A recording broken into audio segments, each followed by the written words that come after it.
Ebushina many akobo story be a very interesting na essential ye areho yi pa so na me pese me di mu nchire mu no ankasa ebro ne nyina fa abaye bi e frɛ no Alberta ama Hagan ye kunu wo no ankasa dan a odem ase kunu ma mienu nso e de account ewo Tuba ekwan na nam so de call Kasoa no na asenimu owem posifo ensa kan abranti a odi ewu kasemwe na ebusunya aha ye 2 margin 8 mestel say subscribe my page ni mi adoma so sina me upload bia so na wonsa ebetumi aka ebusunya according to information sa men sa kan no say Alberta ama no ofrini ama ebusuye according to story no say Alberta ama eware abranti bi efe no Joseph Hagan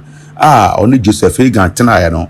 omo won kwala miensa ena nyame ya adona Joseph Hagan ni etu kwan ekwa amanone na Joseph Hagan etu kwan no I say 6 years emu anie na akwantu ni mu no akwese de ya oni Alberta aware semu no I say konkon ho style bi I say de omo nhyeda enni ho bisa na mu ni nyina mu no enam enkwala no ene odo a Joseph woma Alberta ntino de bia no odisikaba say Alberta fanyi japade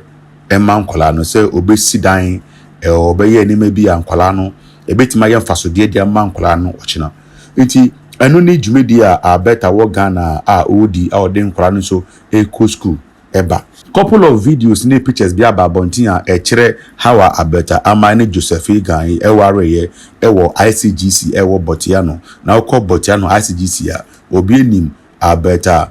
ama se oye osha obon humodi yewo aso onimo de me di brew na information sa me sa kan gossip aye de na Angel FM4 so ayo omode na too much yenso ye investigation no kakra yensa kan na me de ba besum na me wienso a meja Angel FM4 so enhwemu omunya yenso no meja no so ato ma wetie ehu the details a omonso e de bae na we 6 years Joseph Hagan tu kwan kodi amanone a one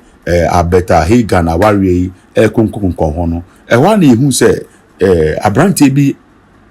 abasin ni mu a one Alberta twempra de mu odin akasa but infoni ahodo e ba no omukwa bonten a na social distance kakra ewo mu a hu so omu nheda mbansa because aware no omu nheda ngu ni yiye etino Alberta ni mpna yi kwa bonten unsa omo te restaurant no mu didi omo ko pool site omo ye niema yes omo ye niema na omo ye niema kasa so ba esani bia ewo mu anema niema wane ye se empra ya Alberta kofa yi sai na abrante no oni adwuma ye oni babete enti no Alberta nchen na oti edan a ni kunu Joseph rent ma no enumu na Alberta te emu na abrante so da ena enkwala mi sensu no edan ni mu na omo nyina ewo na kwese se Alberta ensemu ego itino ono na wo hwe abrante wi to atade ma no man discussionebotum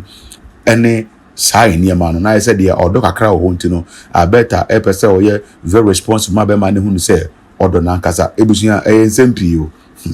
iti we mu na be hu se Alberta afefunu anyensen abra ne kunu Joseph eni ho ene hunu se eye ne mpra we na edi sansem mone no onyensen wieye ena ode woye owoye 9 months munie na asembisi ye enema Alberta edwane ko Tuba police station ecology complaint ho no mo na the complaint ecology ani ye say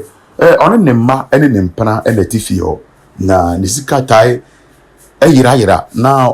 wa try say obehu ni a odisa asembone no so no ohu ni a wesa na sika ya yira so no enye sika ketewa sika kesa na yira na se nye ne ma na befa na je say ne kanchima ya na befa sika no etebe ya ompese onpe manson bia no onpe ntokwe bia no pese beye wentwi bia ntina nka posifo mboa no na nka sika na yira ofi wo no na setime kesika no sika na o cheson 20,000 Ghana cedis free ni phone so na o sika kakra no hu say be mana transfer sika no free ni phone so de go no phone so abra on kan trend da Alberta call logic complain we are na najo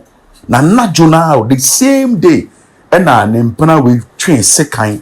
si Alberta so anajo wo Alberta yem sekan wo ne kon sekan just so hwe de we a cat no tifate na o so no ne preacher wo dembo wo ne sekan ku no afi Alberta emma miensa no eye emma mienu we almost wa wo mo se kan we ko mo so aka ho e na aka last born a Joseph ni Alberta wo ye ene e baba ko na a empra we ni Alberta wo no oja ono ene omo last born no many wo ka say san kola tu no so no ya rush omo ko hospital a doctor for show mo na mpese wutie dia angel FM for so de beto abonte na ware wo emma mienu no wono ti abrochire ene wo ma ne wo mo ebra no bra no so mo fa nyemputudwuma ena wakofa mpena foforo wo nchen ono so ne na bewo ena wono momu twi sika ne free maame ne phone so wo ku nkwada no wo ku di ono wa abrochire ne ma mienu no eku wo mo ono ne ma na wone we ne wo ne de wo me wagya wo mo so wo ntena se na wo bisa mu ama what say be at your abrochire na te de asie no cre ya bisa mata papa na te yes and that ya powo huntino womo ajimi afreta atamo ajimi na no cre papa na tremu abo dinta wona mo yere agai ya baomes obefa be abide but no dinta yoba na sa be no san apartment no ba no simo Alberta mo Hagan na fifty no dia to sa 80 na wotim enti bema okopa no ne pre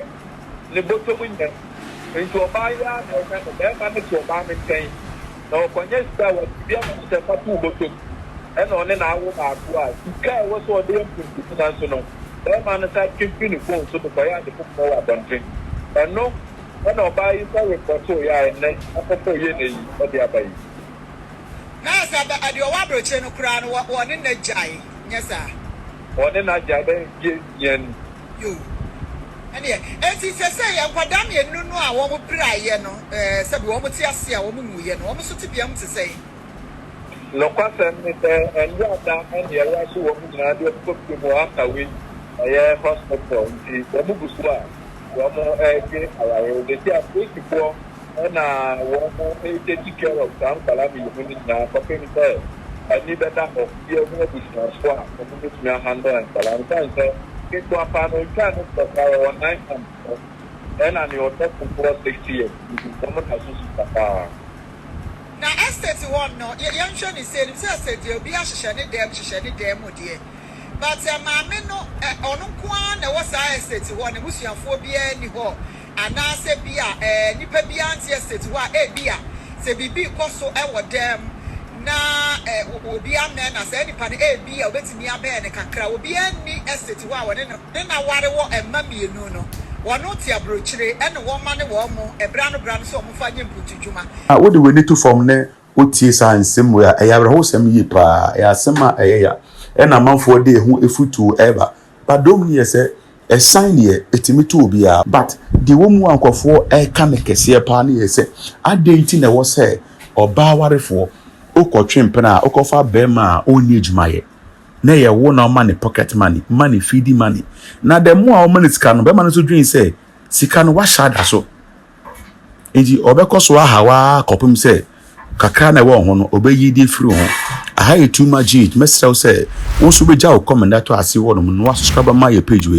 na me ye upload bi aso na onsa ebetumi aka makra